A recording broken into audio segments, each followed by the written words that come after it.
Well, on the Medical Watch now, the life-saving scan many smokers skip. And as Dina Bair reports, the latest screening recommendations for lung cancer. If it's caught before it spreads, the 5-year survival rate can be as high as 92%. So why don't more smokers and former smokers take advantage of an effective diagnostic tool? Doctors who treat lung cancer want to make sure they do. Walking, active. I didn't have any shortness of breath, no cough. No, I had no symptoms, but I went for the screening and poof, there it was. This is her lung cancer screening CT, and we found that lesion here. An early stage tumor nearly 3 centimeters in size. Well, I was smoking for 50 years. Exhale. Again. For Linda Swoboda, it was a diagnosis and a test she wanted to avoid. The past 2 years, my primary care physician had brought it up, but I thought, nah, I don't want to know, kind of the fear. It's just one challenge doctors hope to overcome when it comes to lung cancer screening. That the patients do not know that it does exist. Called a low-dose CT because it uses about 1/5 of the radiation of a regular scan, the test takes less than 5 minutes.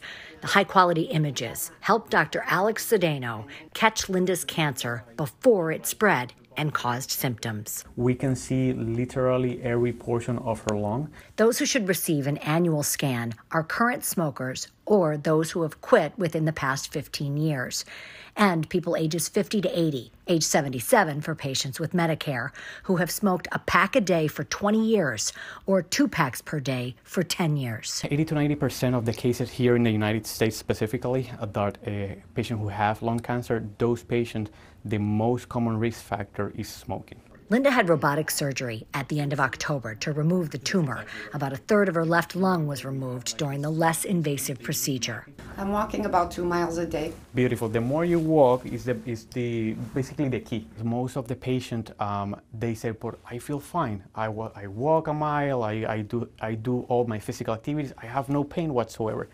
And the reason why they don't have pain is because it's so small, the tumor, that it's not causing any problems. Usually I tell patients that I get scared when they do have symptoms. Those symptoms include persistent or worsening cough that doesn't go away, trouble breathing or shortness of breath, chest discomfort, wheezing, streaks of blood and sputum, hoarseness, loss of appetite, unexplained weight loss, and fatigue. One of the problems that we have is that the lung cancers are sadly diagnosed on a late stage. That's when survival rates plummet.